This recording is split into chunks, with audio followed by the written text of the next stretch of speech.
Thank you for all being here this afternoon. I would like to start by acknowledging that we are on the traditional homelands of the Cayuga Nation. This acknowledgement recognizes Indigenous heritage as well as its relation and importance to the land on which we're located. Before we start our lecture, I want to extend a special thanks to our BFA alumnus, John Cooper, class of '97, who has made this lecture possible.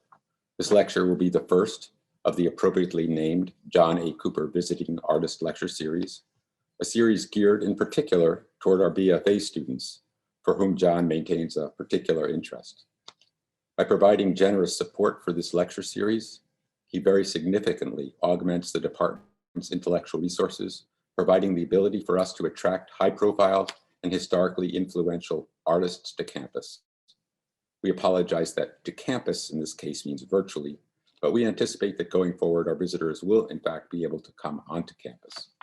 Again, thank you, John, for your most sincere and meaningful support. I'm excited to inaugurate this lecture series with the artist Catherine Opie, whose work I have always admired, and I'm sure that most of you are well aware of. I think that it bodes well that not only was Catherine the first artist that we invited, but that she in fact was excited to come visit you. It turns out that she has deep roots in our area, and she told us that she always wanted to visit Cornell. So in a way, this is her first chance to come here, and maybe she will come back and visit us in person sometime soon. Catherine Opie was born in Sandusky, Ohio, and now lives in Los Angeles, where she works as well. She works with photography, film, collage, and ceramics. Her work has been exhibited extensively throughout the United States and abroad, and is held in over 50 major collections throughout the world. Catherine was a recipient of the Guggenheim recently in 2019, the Smithsonian's Archives of American Art Medal in 2016, the Julius Schulman Excellence in Photography Award in 2013, and a United States Artists Fellowship in 2006. In September of 2008, the Guggenheim Museum in New York opened a mid-career exhibition entitled Catherine Opie, American Photographer. A large survey of Opie's work opened at the Eni Onstad Kunstcenter in Norway in 2017. She debuted her film, The Modernist, at Reagan Projects, Los Angeles in 2018. Her forthcoming monograph, Catherine Opie, will be published by Phaidon in May 2021. Catherine Opie received a BFA from the San Francisco Art Institute and an MFA from CalArts in 1988. She holds the Linda and Stuart Resnick Endowed Chair in Art at UCLA, where she is professor of photography. In her work, she has always explored community and identity through photography, from her early portraits of her friends in San Francisco to her own family, to high school football players, to LGBTQ communities, to her recent work traveling throughout America during the pandemic. She becomes a bearer of witness with her camera. She believes it is the artist's civic duty to participate in this political moment in history and to create change through their voice. Let's both welcome Catherine Opie and at the same time extend a thanks to John Cooper. Thank you, Michael, and thank you to your alum, John Cooper, for doing this as a faculty member at UCLA, the importance of philanthropy and being able to bring people to campus and to talk is an incredibly generous gift. And I know that Cornell will use it well through the years. I am going to share screen right now, and we're going to go through quite a bit of work. The lecture is going to, okay, hang on just a second. Share.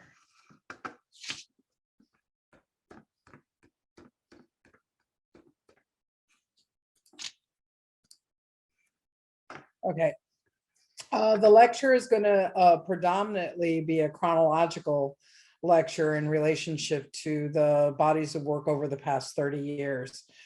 The present is reflected in the past is a very good title, I think, for this lecture, because I would say, especially with the pandemic and 2020, it's really made me realize the extent, as well as working on the Phaidon book, the extent of how I have traversed this country of ours and how I have looked at these ideas of how we build identity. And I think this is kind of a good one to start with. This is a 9-year-old self-portrait. It was in 1971. It's in front of my house in Sandusky, Ohio. I moved to California when I was 13. And but this is I think very telling of my identity, which was not spoken at that point in time, but basically a little baby butch. And I really kind of valued the idea of making images, and had asked my parents for a camera when I was 9 for my birthday, because I had written a book report on Lewis Hine, and I told them that I wanted to be a social documentary photographer. And so it started out with this being one of the very first images. And I think it's always interesting because I think that most artists actually really want to be artists and start being artists when they're kids. There are very few artists I know that weren't kind of obsessed with doing it as a child. So I basically, photographed everything up until I went to art school, built my own darkroom with babysitting money at 14. And basically wanted to do this. So we're going to jump very quickly to after graduate school in 1989. And I want to give a little bit of background of what I focused on both at San Francisco Art Institute as a photographer, because I think it's important to remember the kind of years that I was coming out of school of. And the picture generation was very popular in terms of Richard Prince and Cindy Sherman as being the new front of photography. But I was really trained from San Francisco Art Institute, from people like Larry Sultan and Hank Wessel, to be more of a John Zarkowski MoMA school photographer. So throughout my time in San Francisco, I photographed political rallies, predominantly street photography, as well as portraits of the places that I lived. I happened to live in a residence club. And then at Cal Arts, my thesis was on master plan communities and how these suburban enclaves are also kind of really changed the landscape of the way we think about California. So after graduate school, I decided to ask all my friends to go to the Hollywood wig store and buy fake mustaches.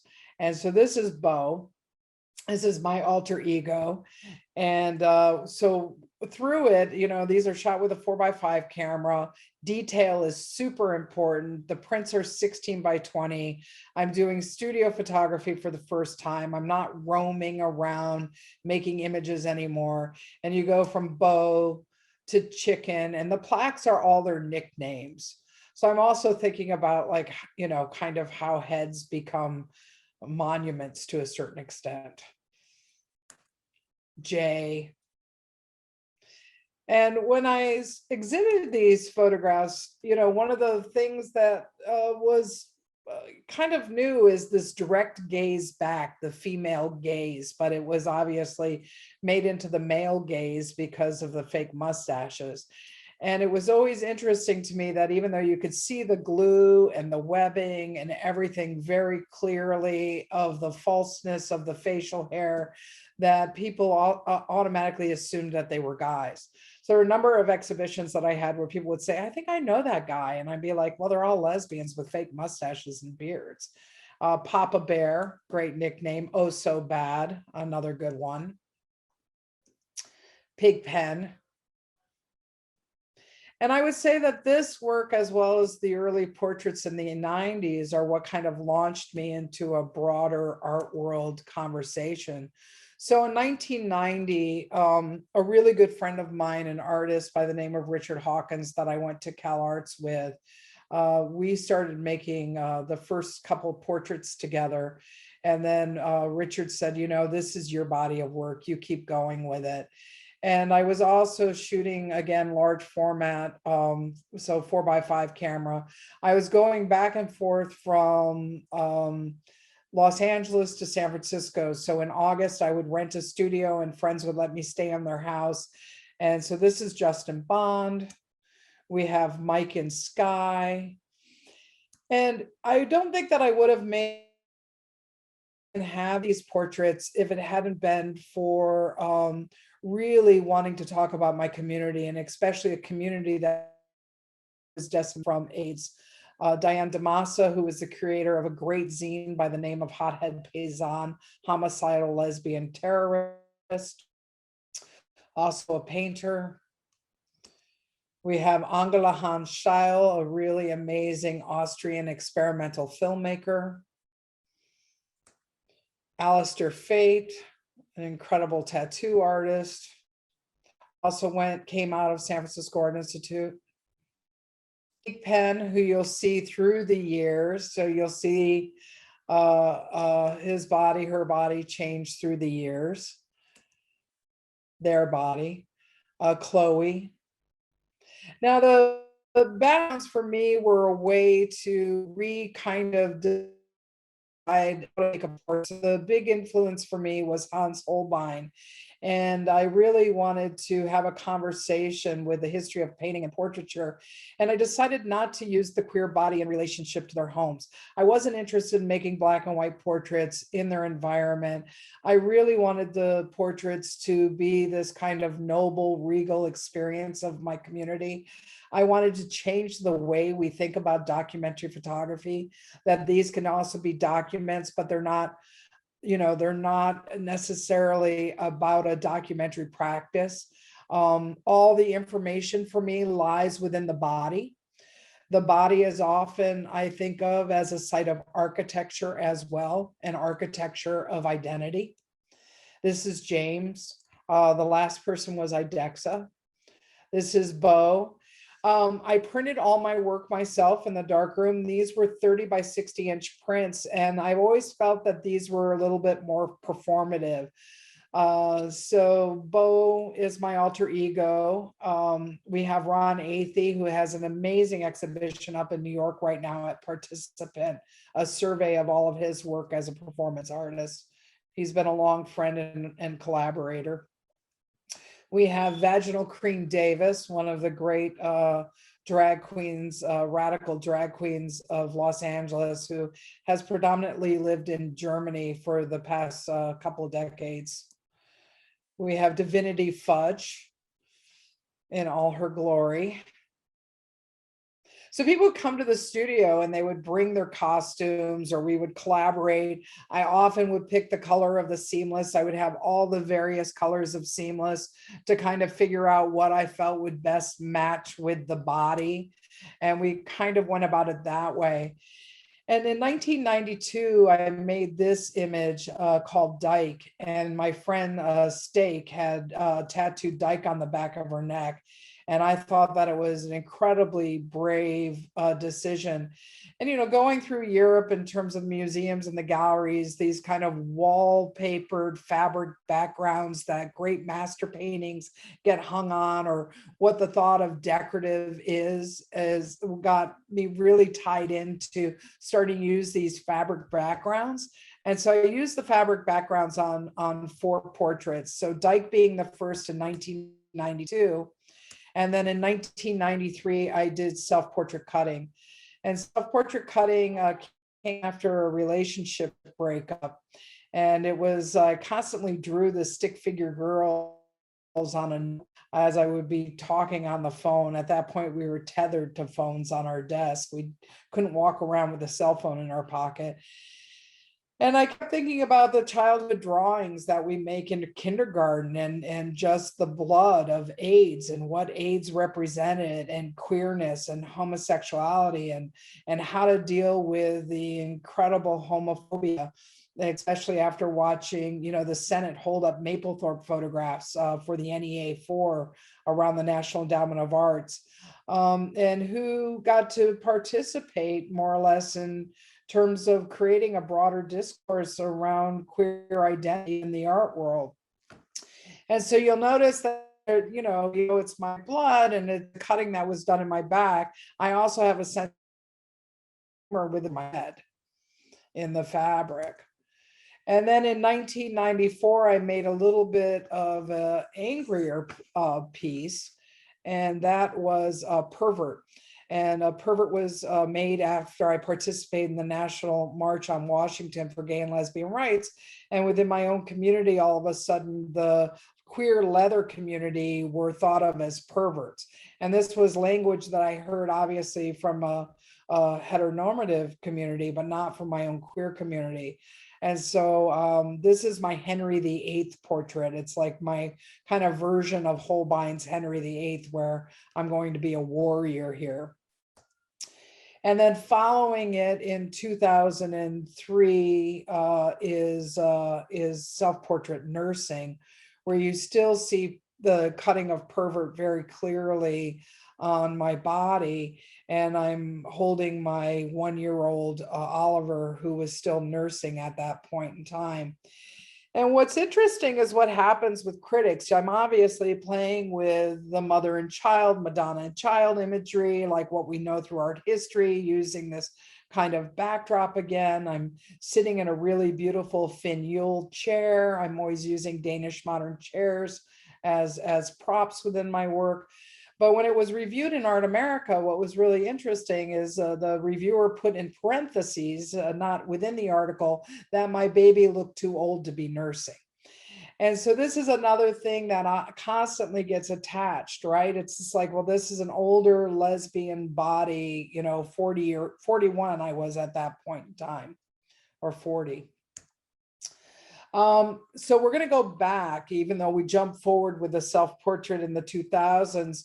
Directly after making the portraits, I was kind of my launch into the art world. The first place that Pervert ever showed, which was my largest kind of museum experience, was Pervert with a number of the early portraits were shown in the 1995 Whitney Biennial.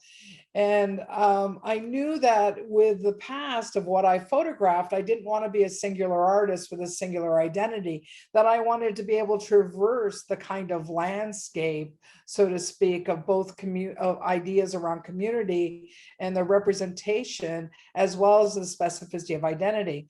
So at this point, I had a job at UC Irvine, which took 5 freeways to get there. And I started making these freeway photographs as kind of an homage to the monumentality of the freeway system of Southern California, where I grew up to learn how to drive.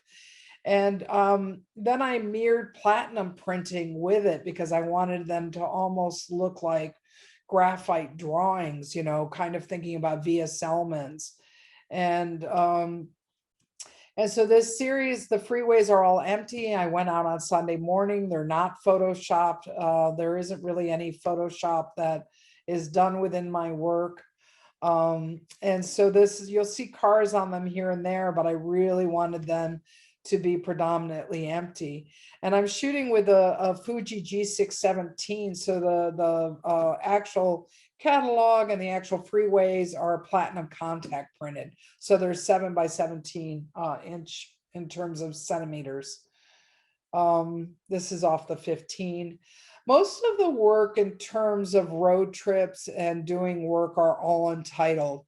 I'm interested in the specificity of identity in relationship to the idea of design, but not necessarily placing you.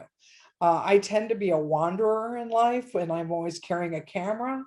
And so even with making these Beverly Hills houses, which I shot with an 810 camera, I would wander the Beverly Hills, Truesdale Estate area and just looking for lighting and making these.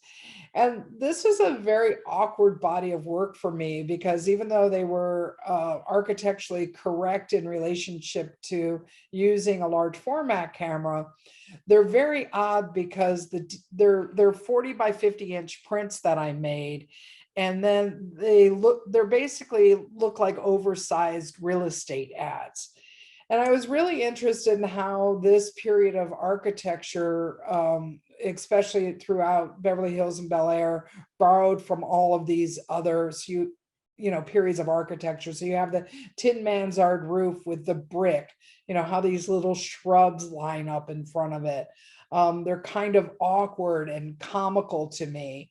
And I just became really interested in how that mirrors the kind of history of tattoo art and body modification my own community begins to place on their body. So thinking about these houses also as portraits, that they're not just architectural photographs, they're more linked to portraiture for me.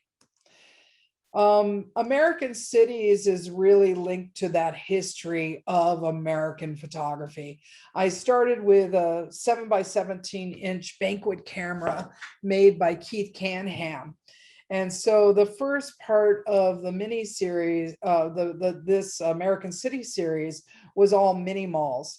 And why I was interested in mini malls is when people from New York would come and visit me in LA and want to do a studio visit, I would always take them out to dinner, and we'd often go to a great restaurant in a mini mall. And people would be like, oh, we're going to a mini mall? And they didn't understand that that was like the most interesting kind of, small business. And so unlike the master plan community or the suburbs where you have Starbucks and you have a Jamba Juice, these mini malls throughout Los Angeles also represent the immigrant community that you enter and exit with. And this is a Skyway in Minnesota, in Minneapolis. These are also Skyways.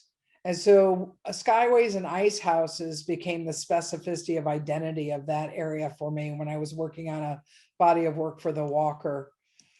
9/11 happened. So right during that time, God Bless America started going up everywhere. This is actually the bottom of the trade towers. I did Wall Street right before 9/11. This is like 2 weeks before 9/11 that I had made this image.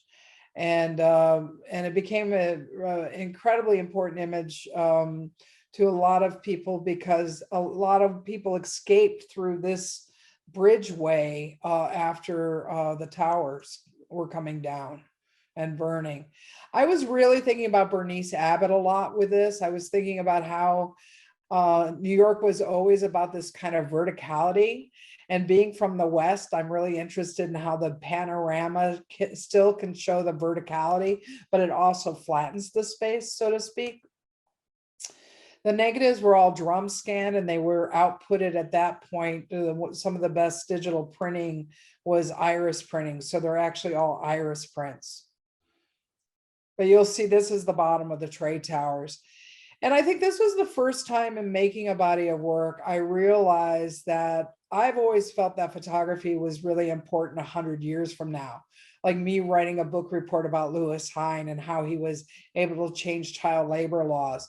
While having this photograph, taking it and then literally having 9/11 happen while I was living in New York, and having this site all of a sudden be immediately historic was a really interesting way for me to think about the way that photography works, and that history is always changing, and going back to kind of the title of the lecture. This is American Cities of Chicago. I photographed it only at night. So I would roam from about 1 a.m. till 4 a.m. Throughout Chicago, and wanting to think about the specificity of history in relationship to architecture and how it is lit. So you have a Mies van der Rohe, which is completely iconic to Chicago. But then you'll have something like Lower Wacker. So I'm also always interested in how the iconic works with the kind of unknown, and if the unknown can then become iconic, and really working on that kind of language within the bodies of work. Domestic from 95 to 98 started first with friends in LA, and then it got put aside.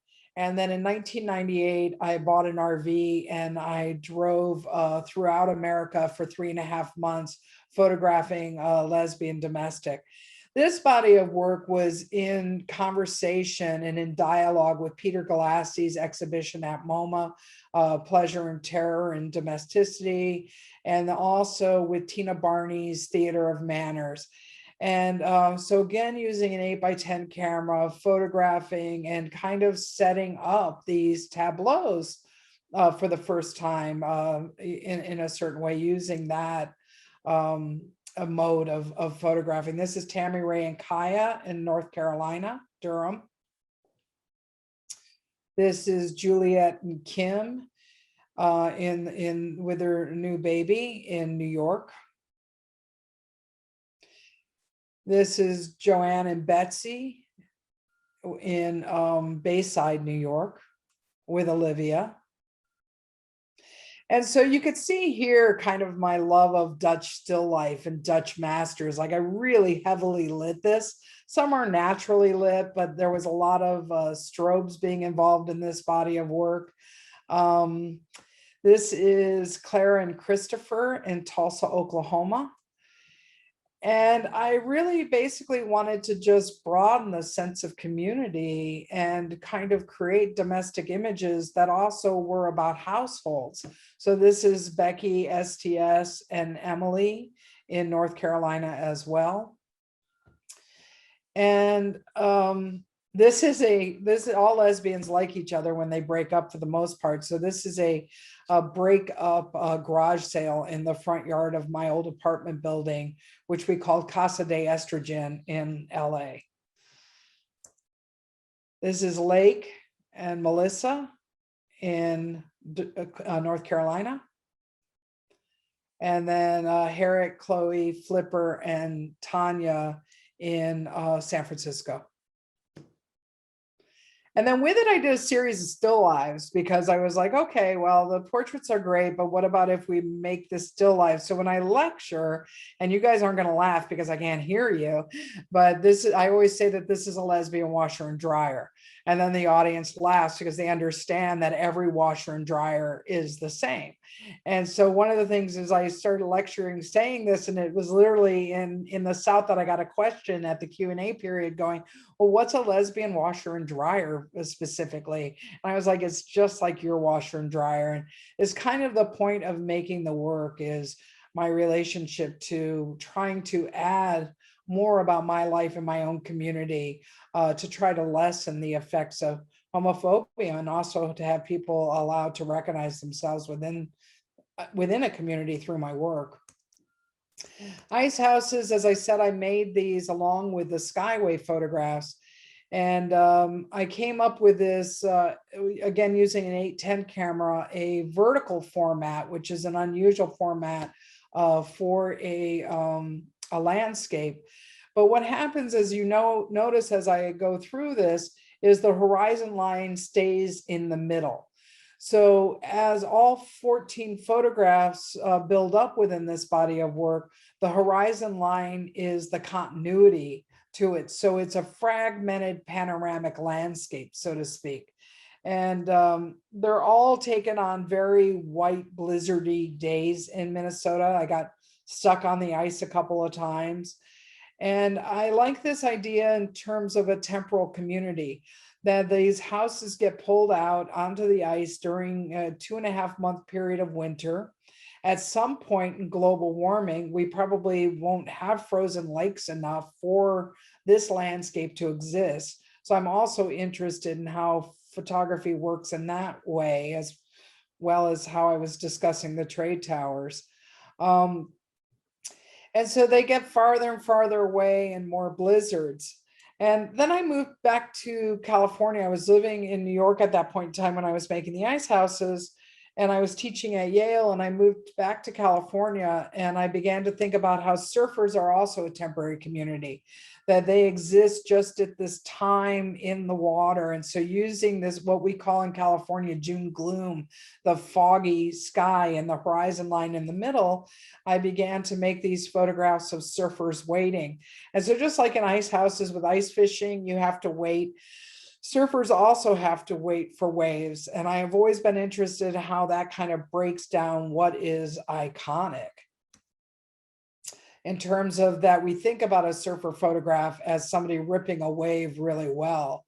But if you go along the PCH, this is often the landscape that you'll bear witness to. And so I wanted the kind of consistency. I would have to watch tide reports. I would have to kind of watch weather reports. I would go out. I would make these images. And fortunately, at the Guggenheim Museum, I was able to actually install all the surfers and the ice houses across from one another. And it was kind of a dream exhibition because you had 14 slots in the ceiling. They built this room out for me for both bodies of work have 14 images. The ice houses go from closer to farther away in distance, as well as the surfer bodies do. And it just becomes this very meditative space for me. And I began to realize that once darkroom life kind of left me in the early 2000s, I stopped printing my own work because I was pregnant. And then, technology and photography really changed, that these kind of images of setting the camera up replaced those endless hours in the darkroom. And it was a lot about waiting and what happens with waiting. And with it, I ended up starting to make series of portraits of surfers as well. And this is Matt.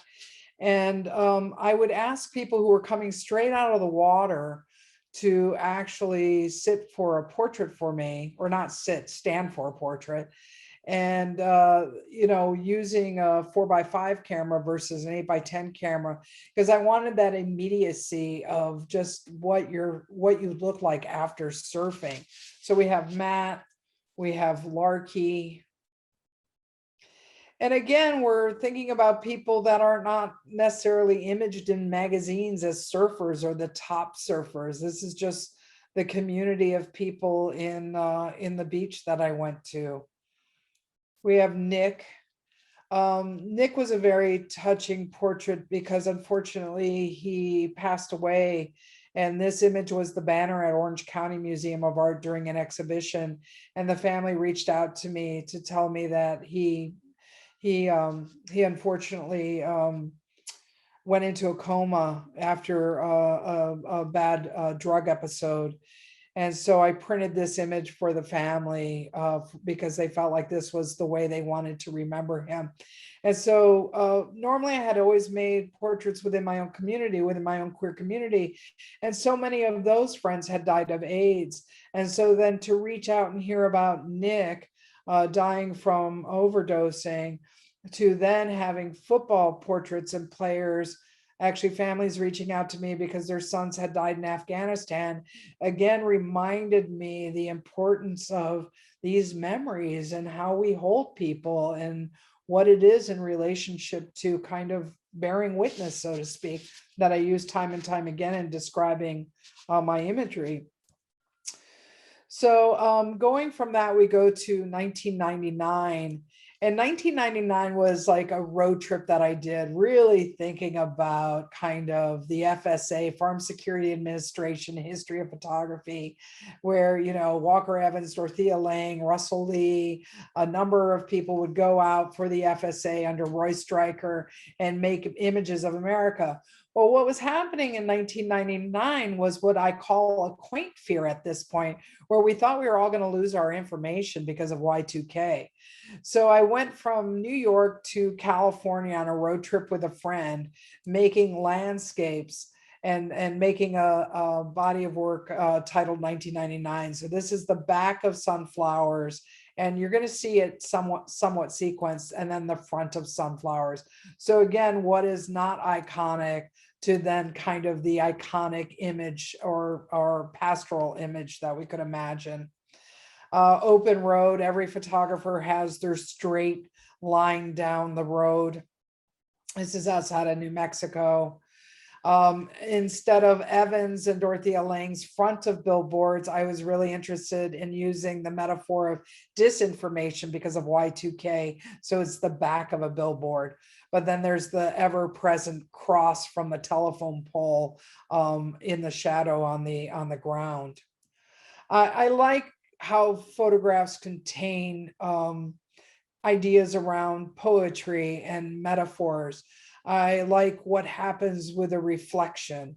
I was really interested in hand-painted signage in the same way Evans would take the portrait studio photograph. I was really interested in the fact that if we lost all of our technology and information, that we were going to go back to these kind of Americana hand-painted signs. to swamps through the South, which then I later returned to, that you'll see in a new body of work. This is New Orleans, which I just came home from visiting our son who's at Tulane this weekend. But this is in the 9th Ward. And, again, the G in the hot dogs is upside down. And just, thinking again, what can happen in terms of that American landscape. And then this would be a precursor in 1999 to both making, even though this is a horizontal, the horizon line is somewhat in the middle, it disappears. And I would say that this is a little bit of a precursor to the ice houses and surfers. And it's always interesting that when you're making photographs, how they inform different bodies of work begin to inform other bodies of work. And that's a question that I often get is like, how do you know what you're going to make next? And I don't think I ever know what I'm going to make next, because as you're working through your various bodies of work, then you get informed and it clicks something, then you want to make that. And it's just this kind of constant motion forward. So in and around home was specifically a conversation that I wanted to have with 1999. So this is my house in West Adams, which is located near USC that I was living in at the time. This is Oliver basically not eating his breakfast and having a conversation with all the animals in the house. And in and around home deals with now no longer the quaint fear of Y2K, but how 9/11 forever changed the landscape of America and how we think about it, especially at this period of time. We're looking at the re-election of George W. Bush. We have Monica Lewinsky painted on a mural in California. We have a brunette news reporter. We have abandoned TV. We have myself with my dog Nika. This was a couple of days before I put her down. She was 16 years old at this point. So I knew that within this body of work, I had all the women of our household with their dogs, and I needed a portrait of myself with my dog. Martin Luther King parade. So in a certain way, I went back to my San Francisco roots in this. I went back to street photography. I wanted to be out in the world again, making images. I felt that I had really tightened the way that I made bodies of work, and I needed to loosen it back up. And so this is self-portrait voting. This is a tailgate party at USC. And these images, these frontal images, began then for a while of myself deciding to make political landscapes. This is Oliver doing laundry, his favorite activity, in his pink tutu. And then we have We the People Say No to the Bush Agenda, which hung in front of our house for 8 years in West Adams, with the very darkened Christmas tree in the foreground. With this body of work, I took images off the television of news reports. And so this is a debate. This is actually not a news report, but it's Bush debating. And so this is titled Debate, and this is titled Talking to the Bush. These philosophers. This is stolen Converses, where this young girl in our neighborhood stole a pair of Converses that are on her feet. She's crying because you'll see the local LAPD on the corner, and her parents called the police on her. And I happened to just be walking out. I would walk out and roam the streets with my camera, much as I would do in San Francisco back in the 80s. So then you have the neighborhood ice cream truck. And then you have a rainbow kite. And then we move into high school football. So how, like, high school football seemed, all my friends were like, you're doing what? You're photographing high school football? This doesn't make any sense. So I'm going to kind of lay a background story for this, because it doesn't quite make sense to a certain extent, but it does in relationship to American landscape. My wife is from Church Point, Louisiana. And I was going there for a 2-week holiday in August. And I said to my wife, what am I going to do for 2 weeks in Louisiana, which is a super small town? And I said, let me call my nephews and ask if I can photograph their high school football practices.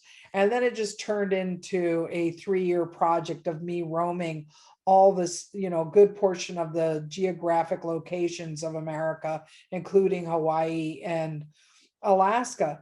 And I realized these young men, if they didn't get college scholarships or they weren't from affluent families in which they could afford college, a good portion of them were joining the military. So I realized I was bearing witness not to this idea of an American landscape that also was potential recruitment into the military. This is Hawaii. But the actual games were really kind of hilarious because I'm on a side of the field with a Hasselblad with a phase 1 back for those people who understand technical stuff in photography, and a 50 millimeter lens. And so most sports photographers have a 300 millimeter lens, and they're about catching this like little bit of the action in the middle. But I wanted to make the entire football field of the games and of these in-between moments as landscapes. Again, in a way that we think about a surfer surfing as the ultimate moment, that, also these different moments of football become landscapes, so to speak.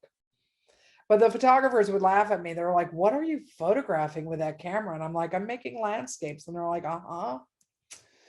This is my old high school, actually, in Poway, California. And it just so happened to be this downpouring rain, which made not only myself and my camera very wet, but it made for very dramatic landscapes. This is also Hawaii. So on one side you had the mountains, on the other side you had the ocean from this football field. This is Alaska, also in a rainstorm. And I got an enormous amount of incredible pleasure in going around and doing these. This is in 29 Palms, and this is one of the more moving experiences because as I talked to the high school football players in 29 Palms, which is home to a really large Marine Corps base, they informed me that something like 35–40% of the teams, the students playing, high school students playing football, both parents were deployed. And so they had grandparents taking care of them. Then we get into the portraits. This happens to be David, Austin, and Bryant from Columbus, Ohio. They were playing for a predominantly all Jewish high school, and they were picked. They were the only African-American students really in the high school, and they wanted to be photographed together. This is Andrew from Church Point, Louisiana. Seth from Crowley, Louisiana. Brock from Church Point. So these were the first portraits I was beginning to take. This is Robbie, who is from Poway, California. And, there's movement in the background. And I was really thinking about, kind of running deer or what photography does in terms of that movement to show, and all the portraits were taken after practice. So not after games. I would have never gotten the young men to stand for me after games, but they were taken after practice. This is Gina, GZ from Crenshaw High here in Los Angeles. Leon from Texas. And I love the vulnerability of them and how I could almost my friends with fake mustaches were more masculine to a certain extent than these guys. That football is thought of as performing masculinity, but I wanted to kind of again debunk that, to reclassify it, to show that maybe our in the same way that we might think about the queer community in relationship to homophobia, maybe also we need to think about jocks and high school football players as different as well. This is Rusty, and he is from 29 Palms in California. So after photographing a lot of masculinity in high school football, I was thinking about my butch friends, and I was thinking about these kind of iconic butches like the poet Eileen Miles. And I wanted to make a body of work that was both in studio as well as environmental, which kind of went back to domestic a bit, and be able to flush these kind of portraits out of who, people who I felt like were very iconic within my queer community. This is Harry Dodge. Idexa.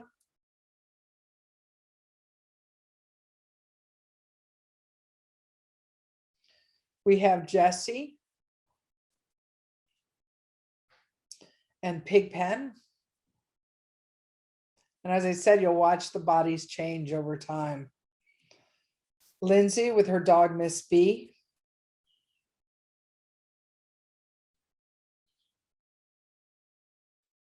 At this point in time, I should let you all know that from high school football on, I was predominantly photographing digital with the color portraits. These are going back into the archive from 1985 or 1982, some of them, to the present. And I went back into the archive for this body of work because I had made work, of girlfriends, obviously, as well as non-girlfriends. And I just felt that going into the archive would be really interesting for this body of work. This is Pigpen again. Pigpen. Angela Hanschild. And I had never really shown the 2 1/4 Hasselblad black and white work early on. Like this was done in '82 at the Fairmont Hotel in San Francisco. Notice the old school phone and the ashtray. You'll never find an ashtray in a hotel room anymore in America, that's for sure. But going back to that, what I was kind of saying is that with Mapplethorpe predominantly shooting black and white 2 1/4, I kind of kept this work really quiet for a long period of time. And then I felt when I was doing this exhibition for Barbara Gladstone Gallery in New York, that I was able to kind of dig back into the archive for girlfriends. So 12 Miles to Horizon was an interesting experience because it was like this phone call that I got and they were like, you won an award. And I was like, oh, what award did I win? And I thought it was like one of those weird, like junk phone calls. And they were like, well, this is Hanjin Shipping, and we would like to commission you as an artist to go on a container ship. And you can go on the container ship and go from Long Beach to the port in Korea, or you can go from Korea to Long Beach. So I chose to fly to Korea first. So this is leaving port. And then I proceeded to do every sunrise and every sunset for the 10 days of voyage. And again, it's something we think of as cliche. It's like, oh, right, sunrise and sunset photos. But again, using the horizon line as the middle point, photographing predominantly on a tripod, and the ship would go like this. And then as soon as in the grid of the camera, I saw it was straight, I'd click, and then we'd go back over like that. So it was hours and hours spent kind of photographing this. But again, you kind of debunk the sunrise and sunset when this is your morning at sea. So it was a really incredible experience. I had never gone on a container ship before. It's kind of ironic because we just went through this whole container ship being stuck in the Suez Canal. It was an intense journey. I was the only woman on board the ship, which wasn't really a problem. I brought an assistant with me who spoke fluent Korean, but nobody on the ship was Korean except for him. And he got terribly seasick.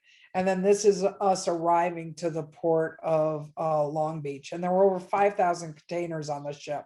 And so it was a really great experience, actually, and interesting way to begin to make this body of work. So with the commission, they got the first set of prints, and then I ended up exhibiting it. And then political landscape, it's interesting, Helen Molesworth did an amazing show called Empty and Full at the ICA in Boston, in which she put the political landscapes and then surrounded it with the sunrises and sunsets of the Hanjin. And that's a great catalog if you ever get your hands on it. Empty and Full. It has a wonderful essay by Helen Molesworth in it. A political landscape started in the May Day March in LA. And it was really facing all of the marchers and standing in one place. This is when Bush was still in power as president, George W.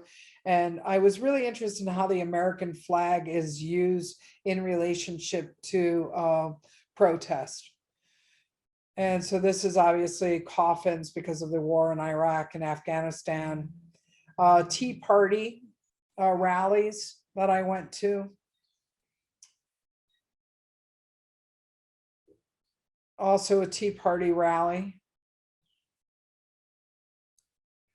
This is, I made a book titled Inauguration and a portfolio, and this is from the inauguration of Obama.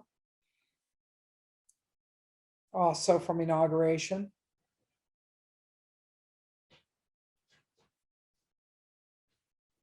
This is Prop 8 in California, that after we had the right to vote, it was taken away from us through a prop. So this is a rally about equality in relationship to marriage. This is Mish Fest, which no longer happens, but it was a long time running women's music festival in Michigan for women only. That's the tents of Mish Fest. And then we have the 100th anniversary of the Boy Scouts of America Jamboree. So I went to the 100th anniversary and photographed that as well.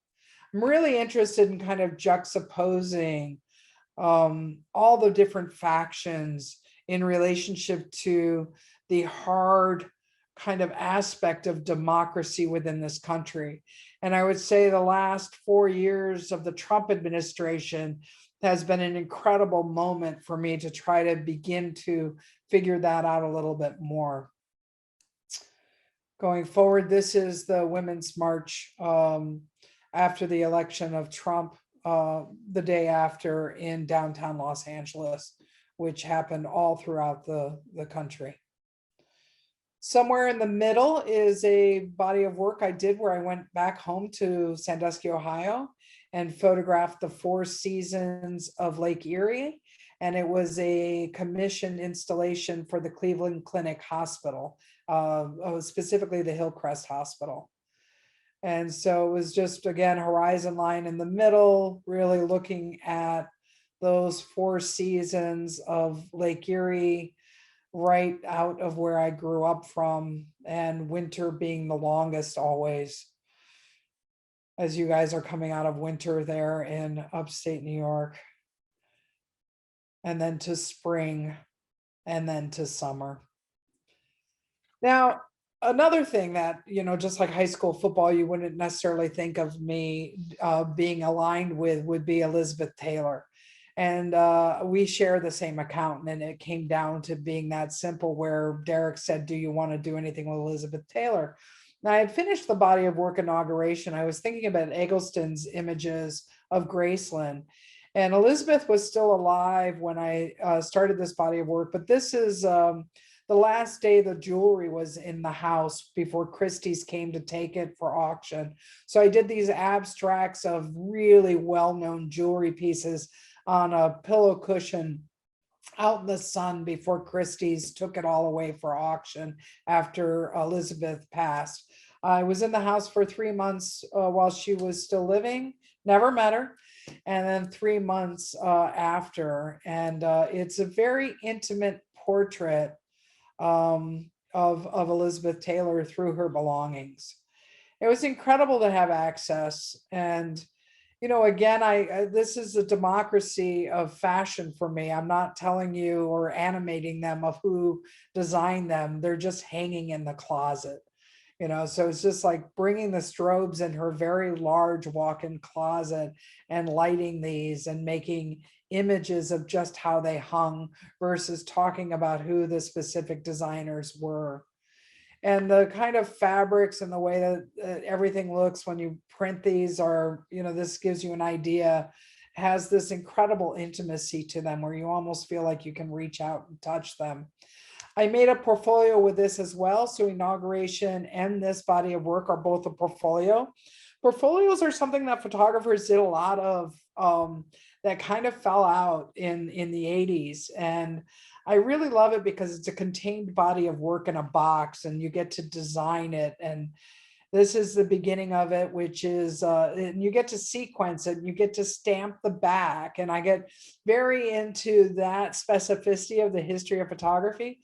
So you open the portfolio, and the first images after the letterhead pieces are me reflected within the Warhol.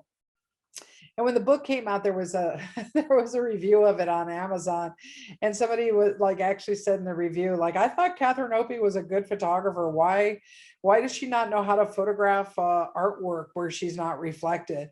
Well, the point is like in terms of celebrity, Warhol looked at Elizabeth. I'm looking at Warhol, and I'm looking at Elizabeth. So it's this kind of double portrait of an artist looking at Elizabeth. This is the Crumb Diamond. And, when you see the boxes and the jewelry closets, kind of amazing because, again, it's just like the peeledness of it. The fact that you can see the little blob of glue underneath the Crumb Diamond.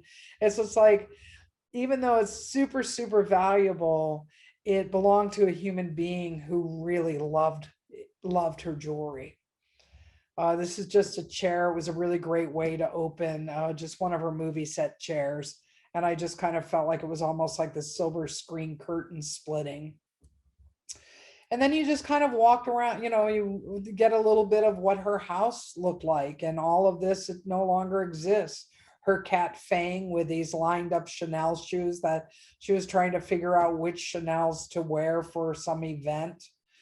Her offices. So they just are really straightforward photographs that caught a moment in time. The quest for Japanese beef written in her lipstick was her good friend Colin Farrell came over to visit, and he wrote that he was going to take her out for Japanese beef, and wrote that in lipstick. And then she passed, and that remained on the mirror. This bedside table. And then one of the last images of the book is a literal grocery shopping bag, or of all the jewelry packed up, where Christie's was taking it out, and then into a locked van, of course. This is an exhibition where Helen Molesworth curated it for MoCA, and this is called a medallion hanging. So instead of salon hanging, it's like this idea of a medallion hang that she introduced, which I really liked. Portraits and landscapes. I know that I'm going to be running out of time for questions. So I think that one of the things that I was really thinking about when I started this body of work is the immediacy of photography and the relationship to nature as well as to portraiture. There were two very significant shows that I saw in London that influenced the ideas around this body of work. One was the Richter show at the Tate, and one was the Da Vinci show at the National Gallery. And the kind of idea of allegory within Da Vinci, and this is kind of based on Girl and Ermine, but not repeating the Dutch masters. And then I started photographing my artist friends. So this is Lawrence Weiner, and this is the Rodarte sisters, and they're embroidering a blood drip. And the blood drip throughout this body of work became my kind of nod to menopause, that I was in the middle of menopause and I would no longer bleed. And there was all these kind of metaphors of allegory and thinking about kind of Da Vinci within this, and Caravaggio and a lot of other painters in relationship to this. Then the landscapes are all abstracted just by racking the focus of the lens. And I wanted them to be ethereal, and I thought of them as pauses through the body of work, and that you can't really identify where you're at. And so often, like when you go to a place that you might know, like the Grand Canyon, or you get out of the car, you take a cell phone, you posted it on Facebook. So a lot of this was trying to, again, slow the viewer down. So using shapes like ovals again, which are like cameos to me, or miniature images, but these were quite larger, and kind of trying to figure out how to get people to be held. I use that expression a lot when I'm talking to my students, and that is that an image needs to hold you. So this is Jonathan Franzen reading War and Peace. Ron Athey. Again, the pause. All of the abstracts, although they're all taken at known sites, are untitled. And the portraits are titled with the first person's, just the first name, not the last name. Because I wanted that familiarity and the unknown kind of to be influenced and embedded within this work. This is my niece Kayla, pregnant with her second child with her son Owen. This is my grandson's first day home from the hospital with his dad, Guillermo, and my grandson is Joaquin.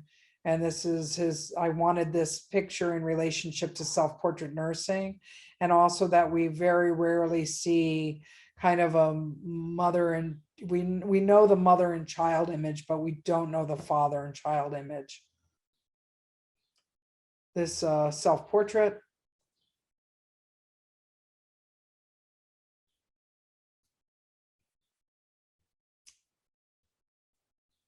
Celia Dean. This is Thelma. David Hockney. And here's an installation shot of the installation in London at Thomas Dane Gallery.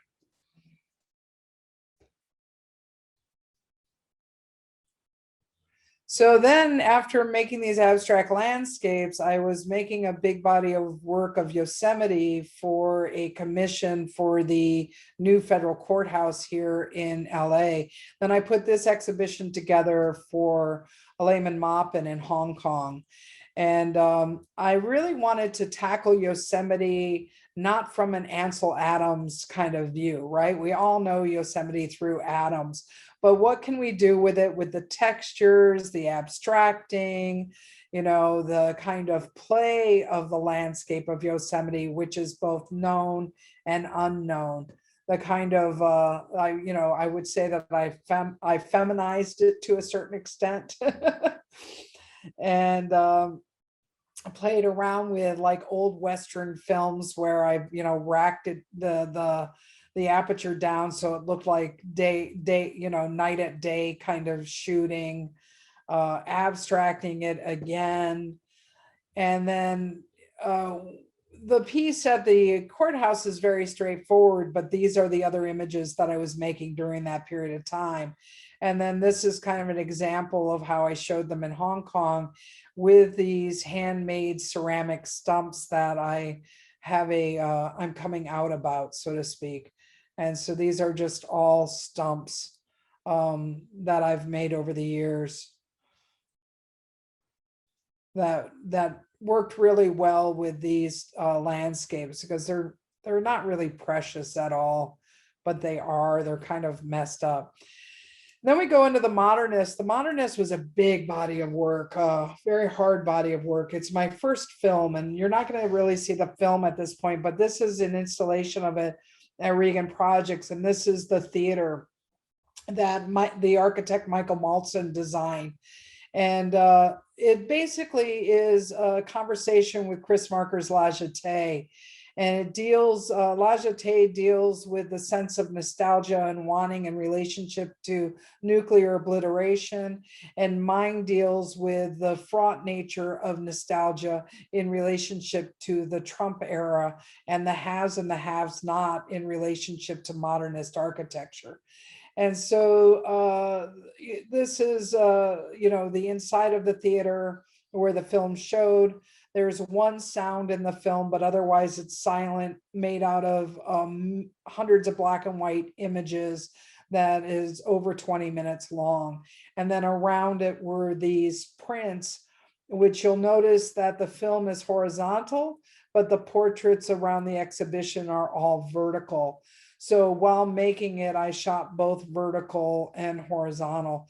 This is the portfolio box where you get with the film, and then these are just some outtakes of the images of the film that you're going to see. So the story is the protagonist, Pigpen, played by Pigpen, is an artist who lives in one room in their studio, which is my old studio in West Adams. And they're obsessed with these Julius Shulman photographs of modernist houses.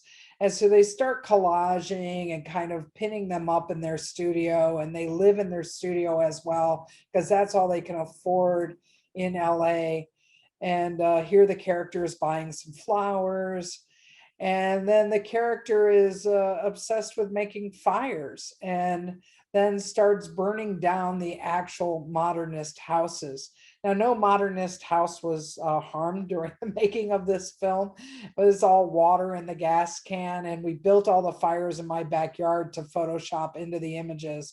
So they continuously make this collage as their artwork, as they're actually making models of these modernist houses that they then go sneak onto the property and burn down. And I hope that I can come again sometime to Ithaca and actually show you the actual film, or maybe we can get a copy to Michael to show all of you. So following that, it's like, okay, well, I was making all of these collages. And within the modernist, the final piece that the protagonist makes is this huge collage that then I photograph and show. And I was thinking about the history of collage and the history of political collages. And so this was the last show that I had at Regan that got to be open for 1 week before the pandemic started. And all of these monitors in the middle that are in a circle are mall monitors that you would find at a mall as mall kiosks to get around. But I use them because I like them as thinking about them as oversized iPhones. And so then around it is a series of still photographs of swamps. So thinking of rhetorical landscapes in that language of rhetoric, the idea of Trump saying, drain the swamp. Well, the swamps are these beautiful, pristine places. And then in the middle, these are actual animations that I'll show you a few on. So here's some images of the swamps. Again, with the installation of the monitors. Here, we're going to go into the details of the pictures. I was teaching at the ACA, which is the Atlantic Center of the Arts, and you guys should check it out. They have amazing people come and teach for 3 weeks. So I went down for 3 weeks to teach a group of students that applied to work with me and that I chose. And then I would go off on my spare time when I wasn't teaching them. And all throughout Georgia and Florida, these images of swamps were made.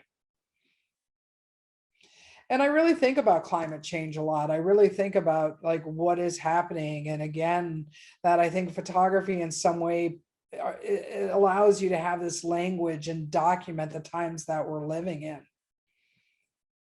And I'm going to go through them quickly because I know that you guys probably would like to get to the Q&A portion of this, and I'm going over at this point. So here's the 2 images of monitors. And then I will show you just 2 of these collages. So the first collage, I grew up in high school in the 70s, and there was a very important kind of a show that we watched that was very satirical called Monty Python Flying Circus. And collage was Terry Gilliam did all these really hilarious collages. So I collected magazines for over a year, a whole cross section of American magazines, from, guns to home decorating to country living. And I, collected these images, and then I hired an amazing animator by the name of Sam Gurry out of Cal Arts. And each backdrop is hand painted by myself as the kind of modernist grid, but it's a messy modernist grid. It's imperfect. The notion of the hand was incredibly important for me in this body of work. And so each one of these, animations is a single, a series of single images to make the 2-minute piece. So I've cut all these guns out to represent guns in this country, which we all know is a huge issue, especially in terms of mass shootings. And they just pile up. You can kind of almost, there's no sound, but you can almost hear the clinking, feel the weight of them. And then this American, shot up American flag comes down over them. And then you'll notice everything kind of jitters. And then when it stops moving, it freezes for 30 seconds on the monitor, and then it repeats again. So that's the first one. The second one I want to show you is the rising water, which deals with climate change, which is a little bit more abstract, but all of them are somewhat satirical. So you see things like fish hopping, like, these issues that we're dealing with are pretty heavy. So you have like women calling on cell phones, you have buildings popping up because buildings will be underwater, you have scientists diving. So all these little cut up images begin to kind of create this story that allows for true animation to invoke thinking about TikTok and the cell phone, and the fact that magazines one day will also be outdated, just as newspapers will be. And so playing around with all of that in a very specific way.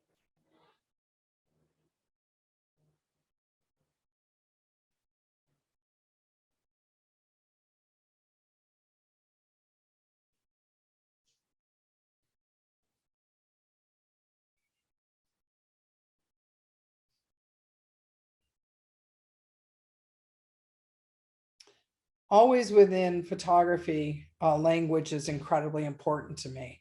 And I'm always kind of embedding it within the work. This one I'll show you as well. It's not that long, I believe, but this one is immigration. This one's a little different because the only moving part of this one is the truck filled with immigrants.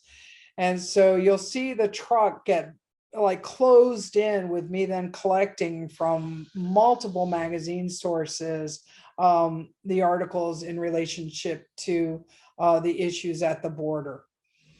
And so I'll just let you guys watch this for a moment, and then we'll go on to the new work, and then we'll go on to question and answer, which I've given you guys probably way too much to think about at this point.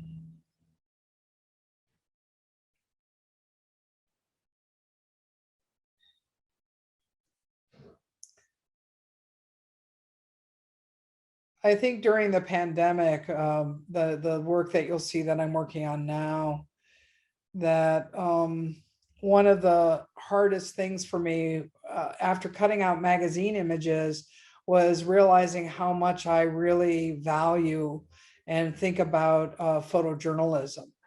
And I think that, after starting to participate in Black Lives Matter marches here in Los Angeles in March during the pandemic, or May, actually, May in the pandemic, that's what you'll see next, that I decided to again buy an RV and traverse America and not rely just on photojournalism and magazine cutouts, but to go and bear witness again myself.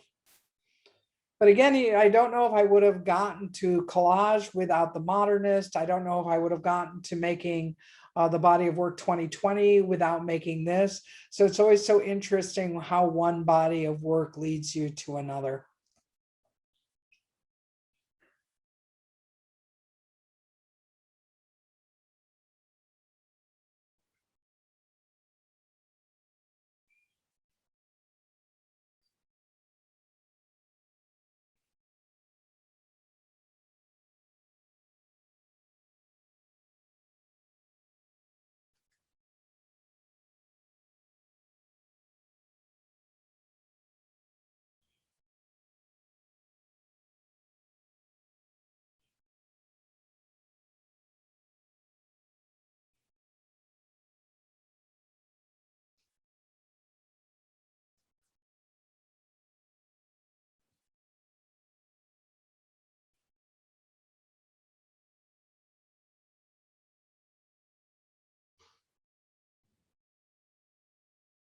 So then the last moment, in my mind, how I told the animator to build these is I would lay all of them out of how I wanted the final collage to look. And then I would write the story of what images, or tell her verbally what images come in first. And so the idea that this Time magazine had put Trump with a little girl that you'll see repeated to the right and also to the left, holding the American flag. She was repeated time and time again in relationship to the border crisis. And so the truck of immigrants pull up to save her from Donald Trump. So there is a little bit of satire in them as well.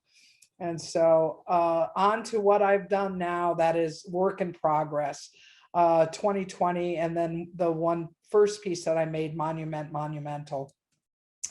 So we had to get my son to college, and about 2 weeks before we were going, I knew that I wanted to do a road trip, but I decided to go ahead and buy an RV again.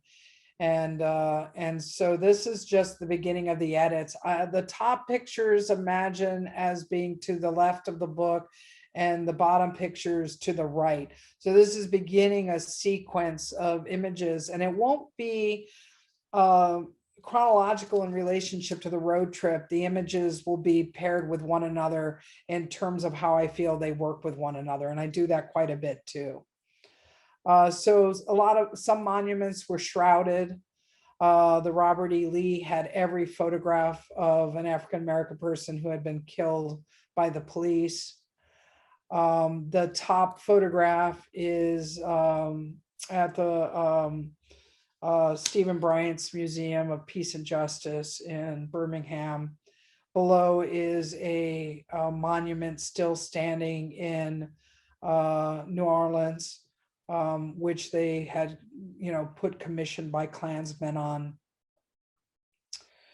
This is the image on the left is from Abraham Lincoln's museum at his boyhood home.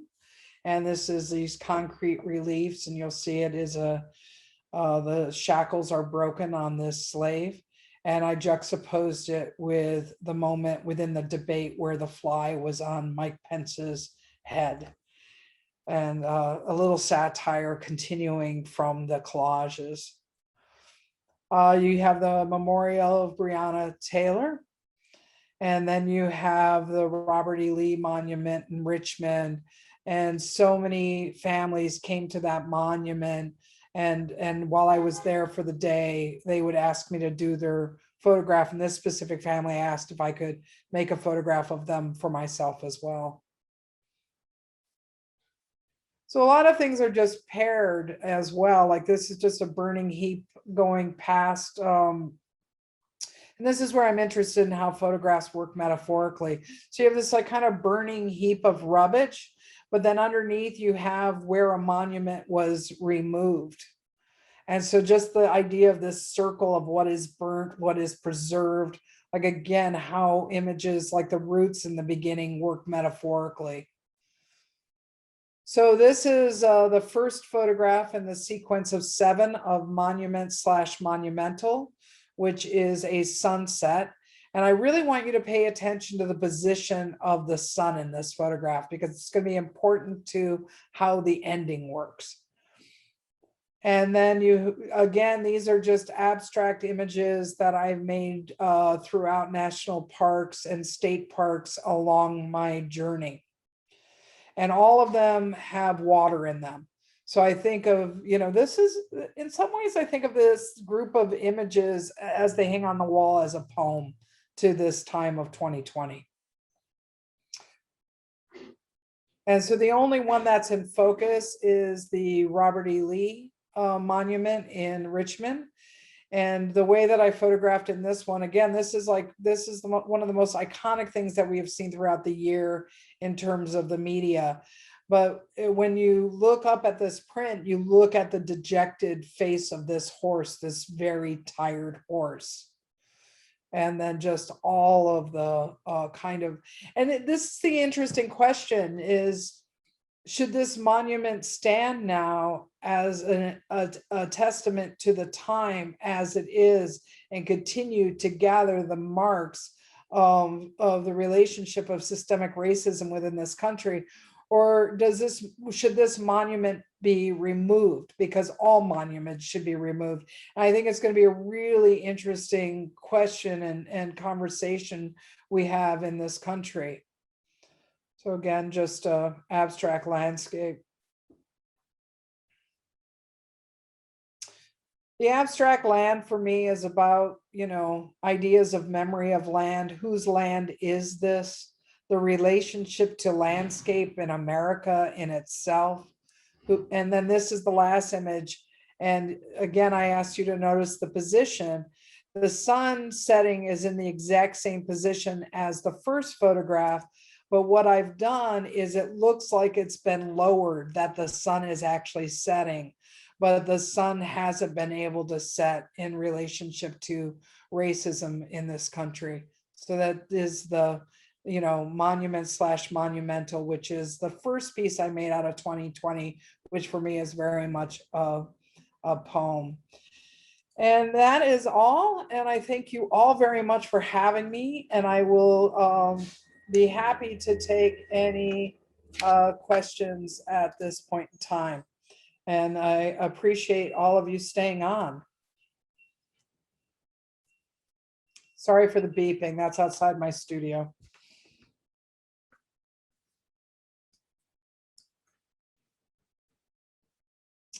Is there anybody there? Do we have questions?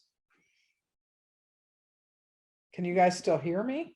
Yes, Catherine, it might take a minute for them to come in, so we'll just wait a minute.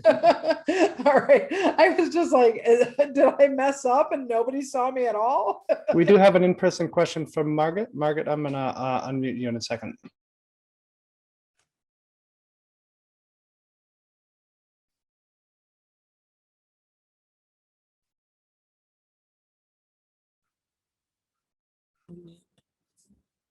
Oh, okay. Margaret. Hi, thank you so much. This was incredible.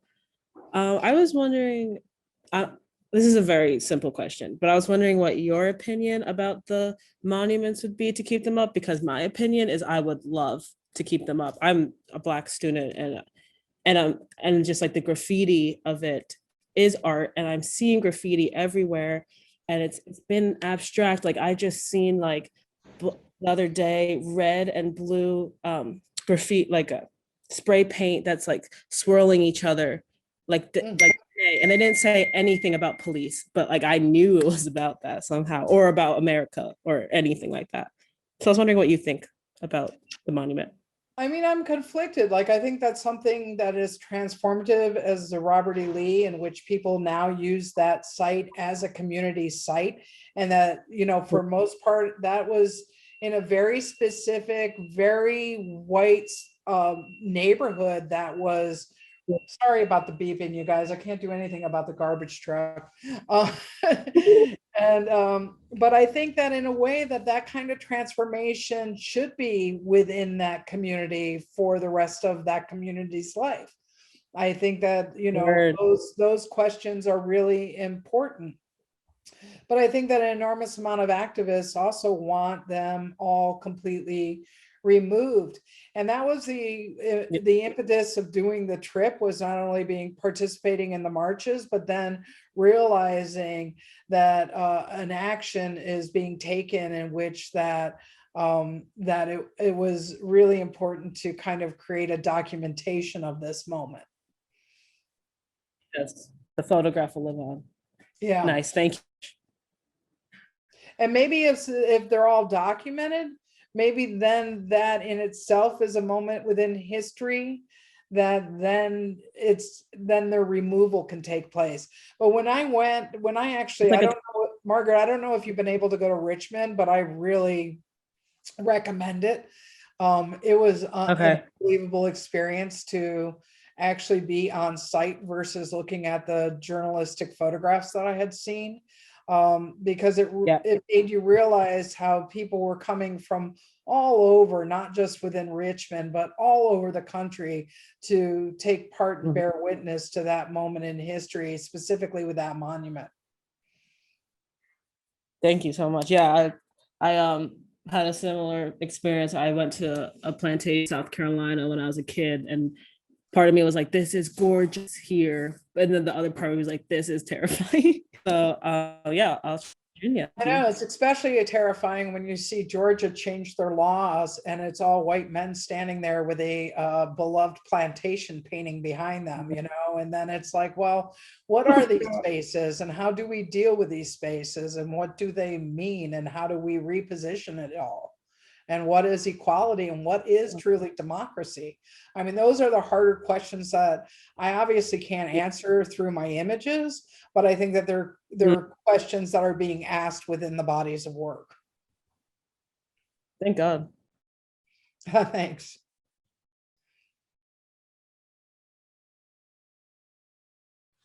Do we have another question?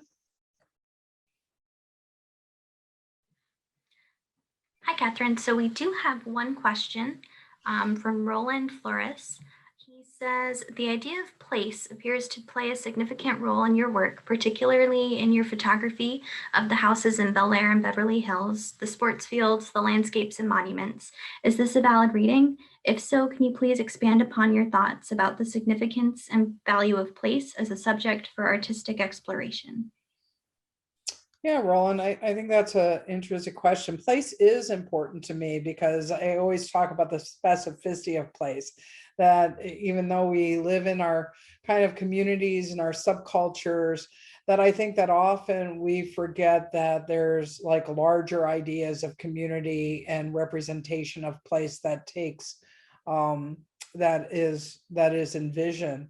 And I think the roaming and especially America in itself, probably because I moved from Ohio to California and just that kind of dislocation at the age of 13 was so different for me, from growing up to Lake Erie to all of a sudden being in what I felt like a middle of a John Wayne landscape. And I think that we forget how large this country is and how that specificity of place does change in relationship to the way that we look at it. I don't know if that answered your question, but you can unmute if you want to poke me further about that or ask me further.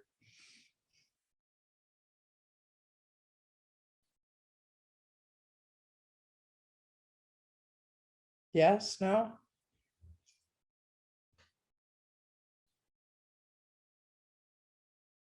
Okay. Michael has his hand up. Oh, you have to unmute, Michael.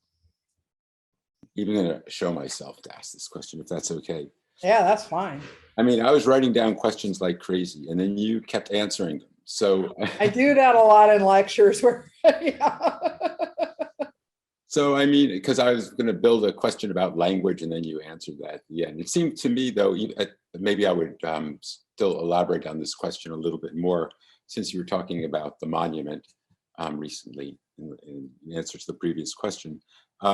It seems almost like that in your work, like words themselves are monuments, you know, like the different categories of photographs you take are in a way stereotypical, stereotypical kind of words that we associate with America. And in every case, you know, you undermine them in a way to show their porosity, you know, the degree to which they include so much more than we would think. And when you started out and described this in a way as about identity, that was one of the first things you said. And then you jumped to landscapes, and then you jumped to communities. I saw this in a way as like a way of you establishing, in a way, like a very porous self-portrait, you know, like not just for yourself, but for all of us, you know, like we're part of communities. These communities are more than we think they are. The words we associate with our landscape are very much more than we associate with them. And it seemed like a remarkably sophisticated vision of language and the possibilities of images and communities and selfhood, like already from the very start, you know? So, I mean, I was like interested in what your learning process is through this, because obviously you're driven by a curiosity. Yeah. How this germinated and grew is of tremendous interest to me. Well, I think curiosity is really important, Michael. I mean, a lot of people ask, like, how do you get from A to B? Like and I keep saying, well, it's actually curiosity. But most importantly, especially because we're talking to students, is that I really believe that an artist has to try to answer their own questions. And they might be very hard questions to answer in relationship to making work, but that through various bodies of work, you can begin to, peel a little bit of paint off of this side or a little bit on this side. And then as the work grows through now over a 30-year span, the questions start becoming more complicated where they're answering other questions that I'm trying to get to as we move along. And they are complicated. And I would have to say that there's a certain amount of research that goes into the places that I go to. Like right now, I'm going to be heading May 3rd to Rome, and I've never been to Rome, so it's my first time to Rome. But I'm going to try to photograph the Vatican as a city within a city, because I'm obviously really interested in cities, and then also the specificity of identity of both being unbelievably historic cities within a city. And how can you even imagine trying to image that is almost impossible. But when we think of the Vatican, we automatically think of Michelangelo. We think of all of these other things. We don't even necessarily think about like, oh, that's the corner of the fence to enter the certain grounds of the Vatican. So in a certain way, I really think about my practice as this map, this really big map. And maps have all of a sudden different corrections on them because places change. And I really like that kind of metaphor of mapping out or bearing witness, both of those things that allow you to understand that the notion of a singular identity or cliche can be displaced as well. And I think that it's as important to be displaced as it is to be placed, so to speak. Great, thank you. Sure.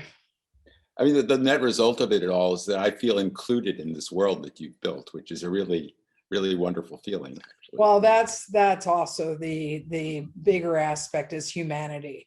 I mean, at the end of the day, if I want one critic to say anything, it's about me believing in the greater idea of humanity and how to be humanistic. And I think that, in terms of coming out in the early 80s as a lesbian, and the incredible kind of fraught relationship of homophobia around the AIDS epidemic, and all of those different aspects, even in thinking about my grandson growing up, which is really intense to think about my young grandson just because of his color of his skin, of what could be his future.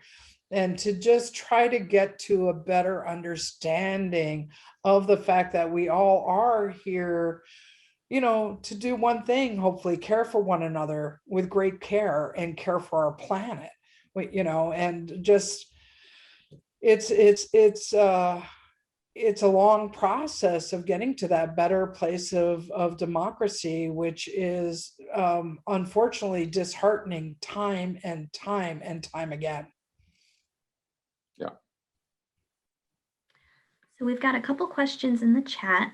One's from a fellow BFA student, Angelique Navaskaya. She asks, what are some contemporary artists and practice that inspire you today, as well as specifically current queer artists? Well, I would say that I'm often inspired by the students that I get to work with at UCLA. And so I would say that Paul Sapuya, who graduated, about 5 years ago now, is incredibly interesting to me. I love my generation of artists that I grew up with. So, I had drinks with Collier Shore the other night, and we were just talking about what was going on with art, Richard Hawkins still. But there's contemporary artists that I also really love to think about, just in terms of like what Anish Kapoor's work does. I was really close to John Baldessari for years before he passed away. And all those years, 30 years of conversations with him. And I think that this year's been really hard for contemporary art because everything got shut down. I'm looking forward to museums being open again. I really want to talk to young people as well as my own students about the importance of philanthropy for these institutions. We're in a really interesting place of cancel culture right now. And I think that everybody should have a student membership to their local museum and support these local institutions. And I look forward to see what kind of conversations like myself that artists are having of this period of time in this moment. So I'm looking forward to the reopening to see what other people have been making. Okay, and then we have another one from Monty Rush. He says, there is an NPR article from 2016 where you say you like, quote unquote, like to stare. I do. Do you view the camera as an extension of your gaze? Is photography a 1:1 analog of reality for you, or a very particular framing of the world? That's a really great question, Monty. I like to stare, and I think that I realized that I was staring a lot and watching. I think it's something that artists do. They automatically are framing in their head, even if they're not making a picture, or if somebody catches their eye, you end up, kind of staring. And I think it really bothered my wife. Like Julie, when we started dating, she was like, you stare at people. And I was like, then I kind of realized that my portraits were engaged in an act of staring as well, because some people look back, but then there's moments where you just get to purely look at the person without having their gaze meet you. And what was the last part, Renee, of that question? There was another part. Oh, do I think of the camera as an extension, a 1-to-1? Not. And do I frame the world? I definitely frame the world. And the camera is definitely a framing device for me. But I don't know if I think of it as a 1-to-1 extension. Okay. And then one of our art faculty members, Dan Torov, he asks, would it be possible to speak a bit more about the specificity of the images as a choice as a maker of photographs? If specific depiction is a classic photo value, how do you sort out a radical photographic practice made with fairly classic means? Dan, yeah, that's a good question. I use the classic kind of tropes of photography early on in relationship to a subject matter that I felt was going to be kind of looked at already with a lens of judgment. So using classical tropes for me is a way to allow you to enter kind of realizing those tropes, so to speak, in the making of the work. And it expands you to be able to enter the work. And then you have to unpack then what you're looking at. And then you begin to so I'm interested in seduction in that way, if that's what you mean by classical. I am a formalist. I always kind of have been in terms of how I structure images. I come out of, I guess, a little bit of more of a modernist tradition in relationship to that, especially who I studied photography with. But it was really about ideas of seduction and using that to draw the viewer in, to allow them a sense of beauty, but then they have to also unpack at the same time maybe their own judgments that they're bringing forth to a particular set of images that they're looking at. I hope that answered your question. Okay, I guess I'll give it anybody one last chance to ask a question before we close up. Is there anybody else waiting in the wings who? Andre, Renee, do you have anybody? Nope, that's it on the board, Michael. Okay. Well, thanks, Catherine. It was great having you. Oh, sure. Okay. All right. Bye. Bye.